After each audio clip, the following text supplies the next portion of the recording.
De volta, pessoal, para tratar da prova em matéria previdenciária. Bem, conforme prevê o nosso Código de Processo Civil, tratando-se de processo que tramita fora dos juizados especiais federais, as partes podem indicar um limite de 10 testemunhas, sendo no máximo 3 para comprovar cada um dos fatos relevantes que são discutidos no processo, certo? É o que prevê, então, o parágrafo 6º do artigo 357 do CPC. Entretanto, no processo que tramita nos juizados especiais federais, pela aplicação da Lei 9.099 de 1995, as partes podem, então, indicar apenas 3 testemunhas. Ora, nessa situação, evidentemente que é desejado que a parte efetivamente escolha as testemunhas que são mais relevantes. Entretanto, muitas vezes, esse limite de 3 pode se revelar inviável para a comprovação dos fatos previdenciariamente relevantes. Basta citar o seguinte exemplo. Vamos imaginar um trabalhador rural que tem exercido atividade em mais de 3 municípios. Como é que ele vai comprovar, então, através da prova testemunhal, porque as pessoas que acompanharam o exercício de atividade rural em todas essas localidades ou são membros da família do segurado ou são amigos íntimos, de forma que, nesse caso, deve o magistrado ter sensibilidade para admitir, então, mais de 3 testemunhas. Certo? Bem, o novo Código de Processo Civil, ele também nos trouxe mudanças relevantes com relação à regra da intimação judicial das testemunhas. Por quê? A partir do advento do CPC de 2015, cabe ao advogado, então, o ônus de promover a intimação das testemunhas, e isso deve ser feito, então, através de correspondência com a R, juntando essa correspondência no processo até 3 dias úteis antes da audiência, sob pena, então, de se entender que ele desistiu da inquirição dessas testemunhas. Claro que sempre poderá levar na audiência as testemunhas que podem comparecer, então, independentemente de intimação, como, aliás, é o que normalmente acontece no âmbito dos juizados especiais federais. Mas uma outra mudança de extraordinária relevância trazida pelo CPC e que está em sintonia com a evolução tecnológica e o emprego dos meios tecnológicos dentro do processo foi, então, uma maior amplitude com relação aos atos que podem ser realizados através da videoconferência. Então, o artigo 453 prevê que a oitiva de testemunha que residir em comarca, seção ou subseção judiciária diversa daquela onde tramita o processo, poderá ser realizada por meio de videoconferência ou outro recurso tecnológico de transmissão e recepção de sons e imagens em tempo real, o que pode ocorrer, inclusive, durante a audiência de instrução e julgamento. Veja que é possível, então, a utilização da videoconferência não só para inquirição de testemunha, mas também para acariação e para audiência de instrução e julgamento. Essa mudança, sem dúvida alguma, ela é de extraordinária importância, porque não era raro, quando nós tínhamos a necessidade de expedir uma carta precatória para outro juízo, às vezes para outro estado da federação, e na justiça estadual, muitas vezes, essas cartas precatórias, até mesmo pelo volume de serviço que muitas vezes podia existir em uma determinada comarca e a precariedade da estrutura, do Poder Judiciário nessa cidade, às vezes acontecia das precatórias não serem cumpridas em mais de 2 anos. situação que evidentemente feria muito o princípio da razoável duração do processo. E o processo eletrônico, sem dúvida alguma, ele permitiu que nós tivéssemos enormes avanços na prestação jurisdicional, o que começa já pelo fato das partes poderem propor ações, poderem peticionar, poderem recorrer independentemente do local em que estiverem. As partes têm acesso ao processo 24 horas por dia. Também deixou de ser necessário a realização da chamada reconstituição de autos.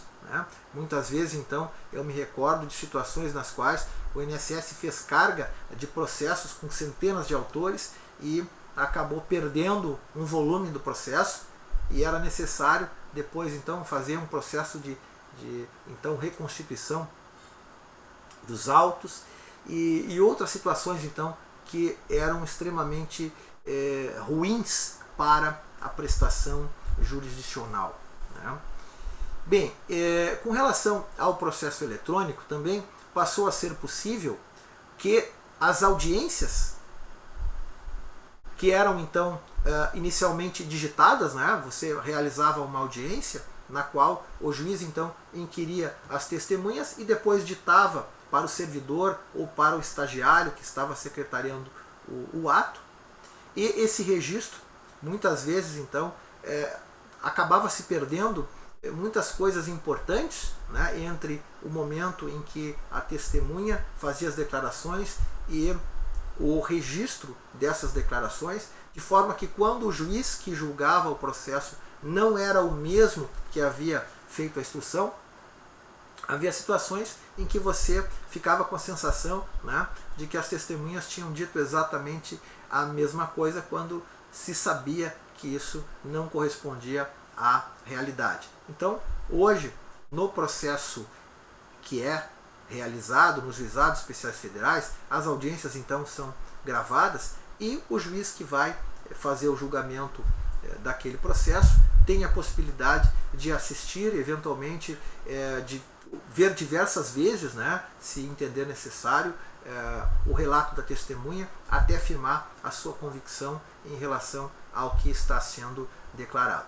E por conta disso, evidentemente que não é necessário que seja feito uma transcrição desse ato, basta um termo extremamente sucinto, que é possível então para quem vai julgar o processo conferir tudo o que aconteceu assistindo então os vídeos dos depoimentos das testemunhas, certo? Bem, então, inclusive a Lei 9.099 de 1995 já previa que não era necessário reduzir a escrito a prova testemunhal. Bom, quem pretende recorrer, evidentemente, que será o ônus daquela pessoa que quer recorrer da decisão, fazer a transcrição, se entender conveniente, porque não há nenhum problema, para que a turma recursal assista também a audiência quando houver o recurso, mas se aquele que recorre desejar, não é ônus da secretaria do juizado fazer a transcrição da audiência. Isso é um ônus que cabe a quem recorre, evidentemente. Uma outra questão que é bastante discutida no âmbito dos juizados especiais federais, em especial, é aquelas situações em que nós temos uma prova produzida na esfera administrativa. Por exemplo, foi feita uma justificação administrativa na qual foram inquiridas testemunhas. Muitas vezes até a justificação administrativa ela foi realizada por ordem judicial, não importa. Mas, de todo modo, se a parte não se conforma com o teor das declarações que foram prestadas na esfera administrativa e pretende que as mesmas testemunhas sejam ouvidas em juízo, alguns colegas entendiam que não havia a obrigação de se repetir esse ato, e se a parte não comprovasse efetivamente nenhum vício na realização do ato na esfera administrativa, indeferiam o pedido de inquirição das testemunhas que já tinham sido ouvidas então na esfera administrativa. Entretanto, na quarta região, essa matéria foi apreciada no IRDR 17 e o Tribunal Regional Federal da quarta região entendeu então, né, que não é possível dispensar a produção da prova testemunhal para a comprovação do labor rural, mesmo que a prova já tenha sido colhida em justificação realizada no processo administrativo. Certo? E esse entendimento, então, ele é vinculante no âmbito da quarta região. Bom, vamos falar agora da questão da prova pericial. Bem, nos juizados especiais federais, nós temos, mais uma vez, particularidades em relação aos juizados especiais estaduais. Por quê? Nos juizados especiais estaduais, a delimitação da competência do juizado ela é efetuada não apenas com base no valor da causa, mas também com relação à complexidade dos feitos. Entendendo-se que, havendo a necessidade de produção de prova pericial, que isso demandaria então um feito de natureza complexa e que, por consequência, não poderia tramitar nos juizados especiais. Contudo, no âmbito da Justiça Federal, o entendimento que decorre inclusive de conflitos de competência julgados pelo Superior Tribunal de Justiça, e o Superior Tribunal de Justiça entende que o valor da causa é praticamente o único critério a ser considerado para a fixação da competência dos juizados especiais federais. Assim, nós vamos encontrar, por exemplo, demandas em que se busca a concessão de medicamentos ou tratamentos na área da saúde, nos quais é necessária a realização de perícias complexas, às vezes mais de uma, né? Ações que têm no seu polo passivo não só a União, mas o Estado e o município, e isso não afasta a competência dos juizados especiais federais no entendimento do STJ, e o Supremo Tribunal Federal entendeu, por sua vez, que não há ofensa direta à Constituição Federal nessa situação e não reconheceu a repercussão geral em relação a esse tema. Bom, então nós temos nos juizados especiais federais a necessidade de processar feitos em que é necessária a realização de prova pericial, e isso acontece fundamentalmente com dois tipos de ações. Não são só essas. Nós podemos ter, por exemplo, uma ação em que se busca a concessão de aposentadoria por tempo de contribuição, e um exemplo, havendo a alegação de que o segurado trabalhou num almoxarifado de uma determinada empresa em um determinado período, ele apresenta então as fichas de estoque desse almoxarifado e o juiz determina a realização de prova grafotécnica para comprovar então que aquela caligrafia é a caligrafia do segurado. Mas o que mais acontece normalmente é ações em que se buscam benefícios devidos em face da incapacidade laboral, e por consequência nós vamos ter a realização de prova pericial realizada por médicos, ou períodos nos quais o segurado laborou debaixo de condições especiais e, por consequência, será necessária a realização de prova efetuada por engenheiro a fim de aferir, então, a existência de tempo laborado em condições especiais. Então, fundamentalmente, nos juizados especiais federais, nós vamos encontrar a realização de prova pericial nessas duas situações. Bem, em conformidade com a nossa legislação processual, quando for necessário conhecimento técnico, o juiz tem as seguintes opções. Ou ele vai, então, levar em consideração laudos, atestados e exames que as partes já trouxerem na inicial ou na contestação, ou ele vai determinar a realização dos laudos periciais tradicionais, Ou ainda, ele pode considerar o parecer do assistente técnico apresentado depois da perícia judicial. Ele pode se valer ainda de laudo pericial emprestado de outro processo. Ou a chamada prova técnica simplificada. Aquelas situações, então, em que o juiz chama um especialista para ser ouvido em juízo, né? Bem,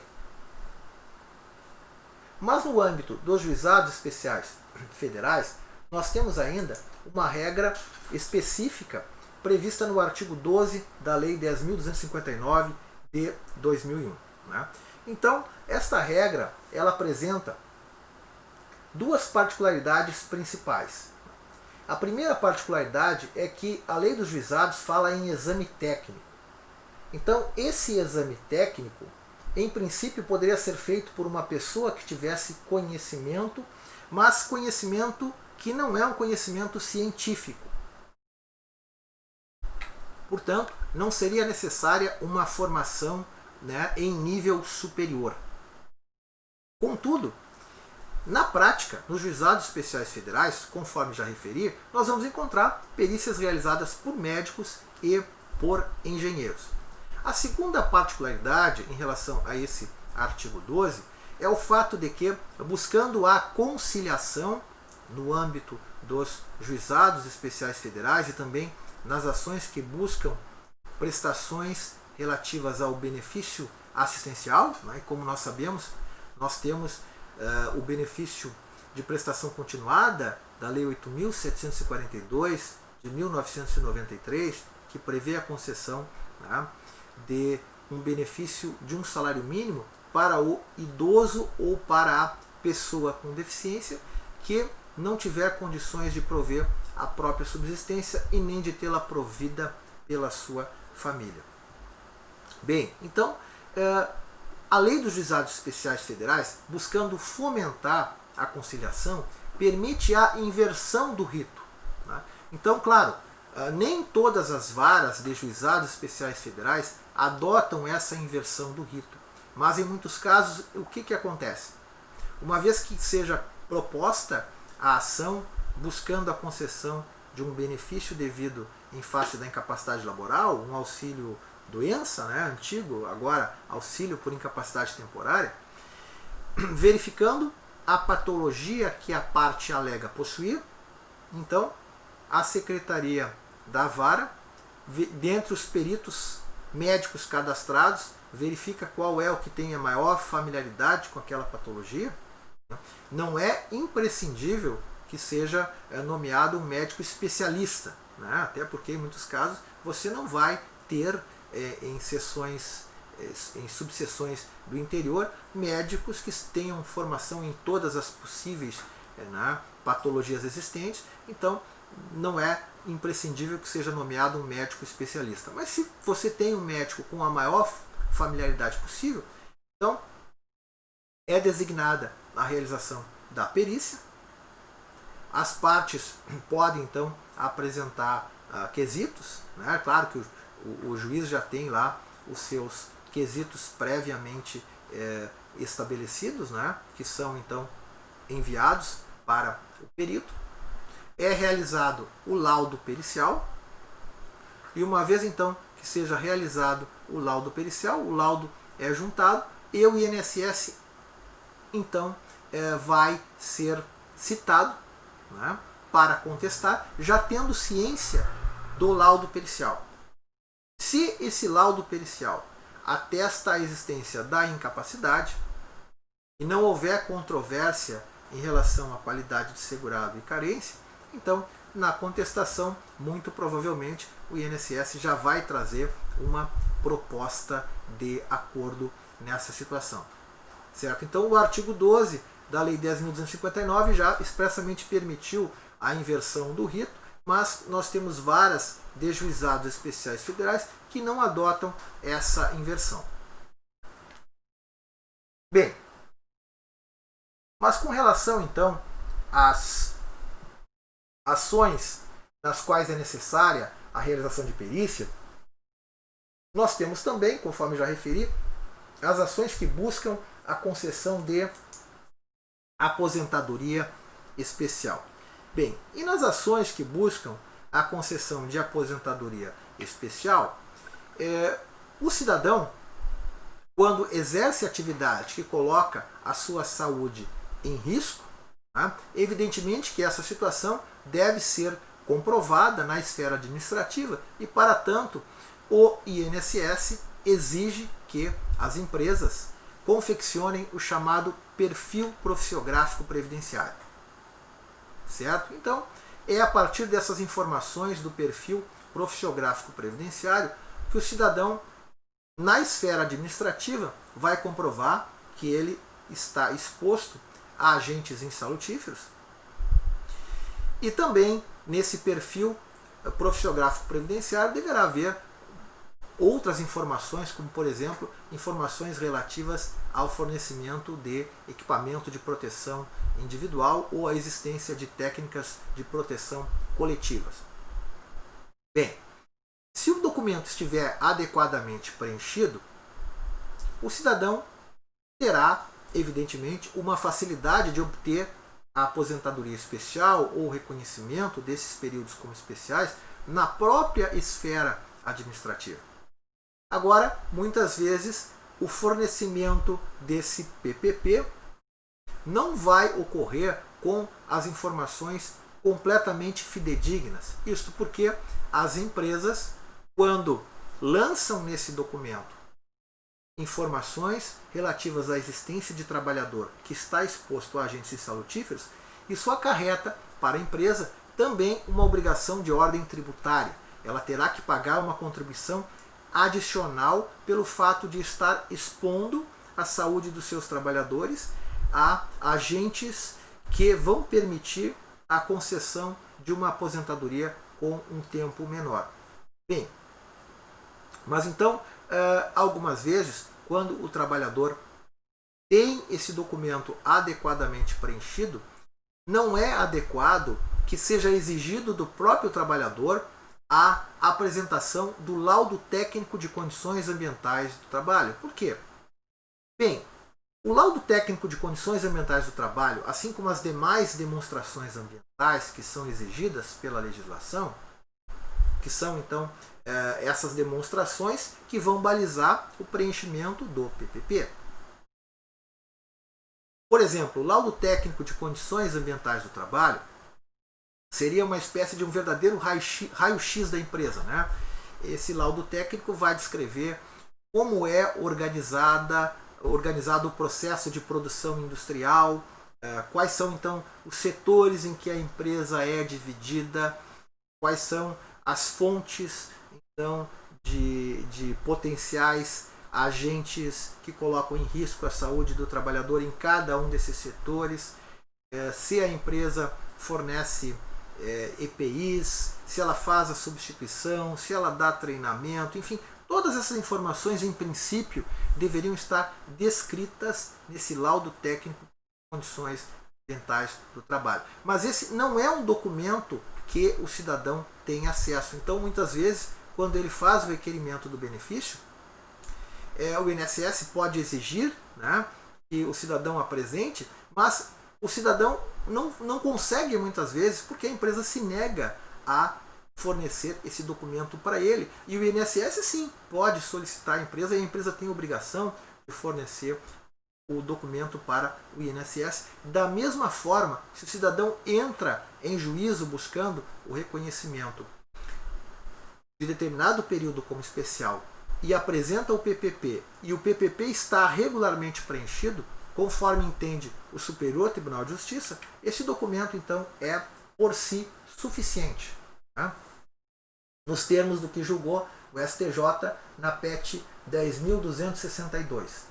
Em regra, trazido aos autos o PPP, dispensável se faz o reconhecimento e contagem do tempo de serviço especial do segurado, ajuntada do respectivo laudo técnico de condições ambientais do trabalho, uma vez que, né, esse PPP então já está elaborado em conformidade com o LTCAT. Agora, existindo dúvida fundada, cabe ao INSS então exigir que a empresa apresente o LTCAT, mas isso não é um documento que o trabalhador tem a possibilidade de exigir da empresa. Bom, muitas vezes o que vai acontecer ainda? O PPP fornecido pela empresa pode não espelhar a realidade. Vamos imaginar. Então, a empresa admite que coloca o trabalhador em atividades que expõem a sua saúde em condições que teoricamente ensejariam a concessão da aposentadoria especial, mas alega que fornece os EPIs necessários e que, portanto, graças ao fornecimento dos EPIs, o cidadão trabalha em condições de normalidade. Bom, dentro dessa situação, muitas vezes a informação prestada pela empresa destoa da realidade. E o cidadão, com base naquele PPP, ingressa em juízo e pretende produzir prova pericial para comprovar que efetivamente aquelas informações não são verdadeiras. Em alguns casos, havia um entendimento por parte de juizados especiais que diziam o seguinte: as informações constantes do PPP constituem uma presunção de veracidade. Logo, como o cidadão não trouxe nenhum elemento para colocar em xeque as informações do PPP, não autorizava a realização da prova pericial. Isso caracterizaria cerceamento de defesa. No âmbito da 4ª região, foi ajuizado, então, foi aliás, proposto um IRDR, né, o tema 15, e foi fixada a tese de que a mera juntada do PPP, referindo a eficácia do EPI, não elide o direito do interessado em produzir prova em sentido contrário. De forma muito semelhante, nós tivemos a Turma Nacional de Uniformização dos Juizados Especiais Federais julgando o tema 213. Né? Então, o que entendeu a TNU? A informação do perfil profissiográfico previdenciário sobre a existência de EPI pode ser desafiada pelo segurado perante a Justiça Federal desde que exista impugnação específica no formulário na causa de pedir ou que tenha sido motivadamente alegado a ausência de adequação ao risco da atividade. Que situações poderiam ser essas? Por exemplo, conforme decidiu o Supremo Tribunal Federal no tema 555, se estivermos em face do ruído, não existe EPI que seja eficaz verdadeiramente em relação ao ruído, porque o ruído acaba acarretando um conjunto de problemas que afetam a saúde do trabalhador, que não se restringem a afetar a audição do trabalhador. Um outro exemplo de EPI que não seria eficaz. Agora nós estamos assistindo, na maior crise sanitária, né, dos últimos tempos, os médicos e profissionais da área da saúde que, expostos a agentes biológicos, né, muitos ficaram gravemente doentes e outros, inclusive, perderam a vida, demonstrando, portanto, que, em relação a agentes biológicos, efetivamente não existe EPI eficaz. Né? Um outro exemplo, basta pensarmos em atividades perigosas, atividades desenvolvidas, por exemplo, por vigilantes. Né? Os equipamentos de proteção individual efetivamente não conseguem elidir os riscos em que o cidadão está exposto no desempenho dessas atividades. Bem, a inexistência ou irregularidade do certificado de conformidade. Também não é incomum, muitas vezes, né, que a gente encontre em processos a informação lá no PPP de um número de um certificado, e quando você vai consultar esse número de certificado lá na página do Ministério do Trabalho e Emprego, você verifica lá que aquele determinado EPI ele foi produzido em período posterior à prestação do trabalho. Então, aquela informação que foi lançada no PPP verdadeiramente não era uma informação correta. Bem, o descumprimento das normas de manutenção, substituição e higienização, a ausência ou insuficiência na orientação e treinamento sobre o uso adequado ou qualquer outro motivo capaz de conduzir à conclusão da ineficácia do EPI. Né? Bem, e Se no final nós tivermos dúvidas em relação à eficácia, né, verdadeiramente desse EPI, a dúvida, conforme inclusive o Supremo Tribunal Federal decidiu no tema 555, deve ser interpretada em favor do trabalhador. Certo, pessoal? Espero que vocês tenham gostado dessa nossa segunda aula. Fiquem com Deus, um grande abraço e até nosso próximo encontro.